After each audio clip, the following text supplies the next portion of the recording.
The wrong first camera doesn't just waste your money, but it actually completely ruins your momentum, because if you're trying to use it and it just doesn't fit your use case, you're done. You wasted your money and also your time. So in this video, let me help you to avoid making that mistake. And all you have to do is answer these 4 questions. The first question: what kind of content do you want to create? This will dictate your choice entirely. If you want to create content for social media, it's the exact same story. You probably 9 times out of 10 do not need to buy a camera at all. You can probably just get away with using something as simple as your iPhone. Content can mean so many different things. Do you want to record a day in the life? Do you want to talk to people about how they can improve their lifestyle? Do you want to be a online financial coach or advisor? Right? Content is such a broad term, so I think it's really important you identify the exact kind of content you want to create. Do some searches on TikTok, Instagram, or even Google and YouTube to help you identify what other creators do, and kind of just assess, is that the kind of look you want to go for? And if it is, you can kind of work out from there the kind of equipment or the best camera you can buy that will fit your use case. If you're a photos first sort of creator, you now have different priorities. Your focus is more on megapixels. How can I capture a high quality image? If you want to create high quality videos, you're less focused on megapixels and more thinking about the camera's functionality and also things like HDR. So this is quite an important question, especially as a beginner, because it kind of ties in with the last question, right? Do you want this to be easy, or do you want to learn about filmmaking? There's a massive difference between the two. So think of it like this: do you want to take out your camera and hit the record button and it works perfectly? Or do you want to take your camera out of the box and tweak and play with it to get the most out of it? Because there is a difference between the two. Some people, and I totally understand it, recording videos isn't something you're interested in.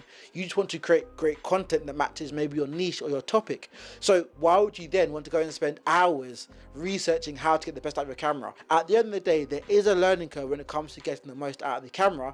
However, some cameras are specifically designed to minimize that learning curve, to make it as easy as possible for you to get from I've got a camera to I'm posting a video, because those steps between record to final video can be massive depending on the camera. Even things like setting up, attaching the right lenses, setting up lighting, all these little things add to making a better video. But if that's not your appetite, there are cameras available to you that can make it a lot easier. And that definitely is something you really should consider. So when we think about cameras that are super easy, something like your iPhone or the DJI Osmo Pocket 3, those remove and minimize friction. If I pick up something like my FX3 or my Sony a7 IV, if I go outside and I have the camera set on manual, I could not just hit record. There's so many other things I have to consider that gives me way more control in the final image, but I had to spend time to learn how to do that. And I understand for some people, you just don't want to do that because it does take a bit of time and practice to get to that level. I'm not saying it'll take forever, but if your main focus is just getting an idea out there and hitting record and getting your video, I promise you, you want to minimize the amount of friction it takes to get to the end product. So on one side you have iPhones, and on the other side you have interchangeable lens cameras. Those add a lot more steps to get more out of the camera, but those extra steps add extra complexity. So be honest with yourself. Do you want to go through that hassle of learning how to use it? I would recommend for most people you go the route that you're going to learn more to get the best out of your camera. But if you don't have that appetite, don't feel like you have to go down that route, because it's more steps. And if you're looking to grow to a certain level, you could, at the end of the day, get somebody else to do that for you. I'm not saying it's the best approach, but that is something you can consider. And if you're picking up a camera for the first time, understand that learning comes with a lot of mistakes. You're gonna have to do a lot of troubleshooting and kind of problem solving to identify why maybe something doesn't look a certain way. And think to yourself, is that something you want to go through? Is that a hassle you're gonna have to overcome?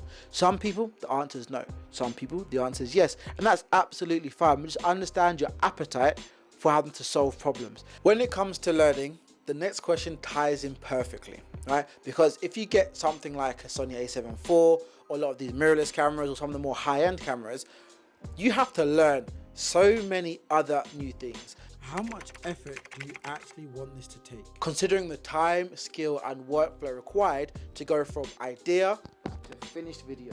Because if I look at my process with this exact video I'm recording, step number 1, I had to set up lighting. Step number 2, I had to assemble the camera. Step number 3, I had to put on the camera settings and make sure everything looked appropriately. Even this audio right here, step number, I lost the count. The next step, getting the audio up and running, right? For me to go from idea to hit record, that's already 10-20 minutes just setting up the camera, and then maybe another 10 minutes getting the lighting correct, so making sure my light right here has the correct angle, and then making sure everything looks how it should do, and then take off the color grade. Right, I then have to color grade it and now make sure this video has a certain style and look that I want. This is not something that most beginners can just pick up and do straight away. There's a bit of time it takes to learn how to do all of that. So it does take time to even learn to get that next step. So ask yourself, is that something you're willing to do? Appetite to learn wasn't as strong, and I wanted just to quickly create videos that looked good. All I can do the exact same thing. I can set up my iPhone, put it up and hit record.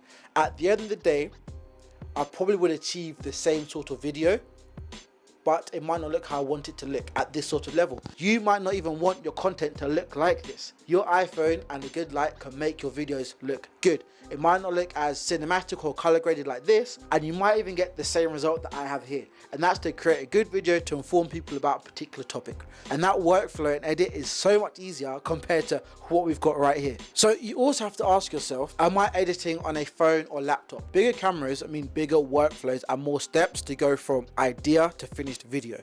Is that something you want to accommodate? If not, maybe a big camera isn't the one for you. Maybe you can just stick with your iPhone. With a camera and steps to go from idea to finished video, you have more settings and more things to think about. And if you're a beginner, is that something you really want? Because I promise you, you want to minimize how long it takes for you to go from idea to video.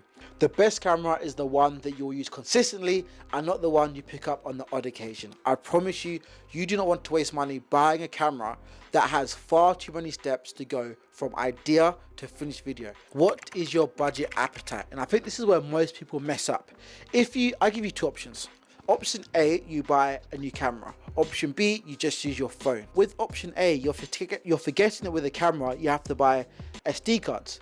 You might have to buy some new lenses. You now have to buy a new tripod. You now have to buy a new light.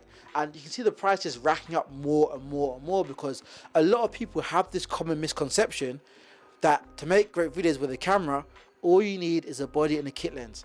I wish that was true. So ask yourself, how much do you actually have available to spend? If your budget is only, let's say, £1,000 or $1,000, do not go and buy a camera for like 900 or 800 because that's most of your budget gone. I'd recommend you spend 500 to 600 pounds on the camera body, then maybe 200 to 300 pounds on a used lens, and then the remainder buy for miscellaneous accessories like a tripod.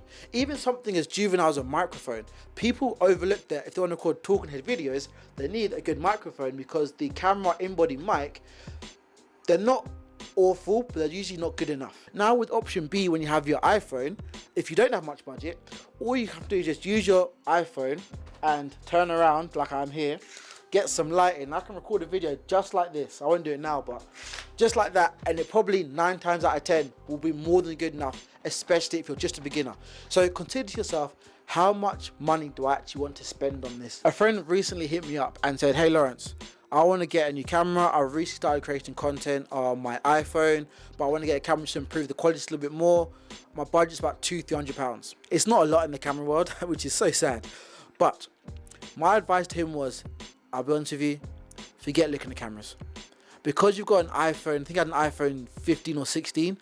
Let's assume you had an iPhone 16. So because he had an iPhone 16, I said, listen, mate, you're better off saving that £200.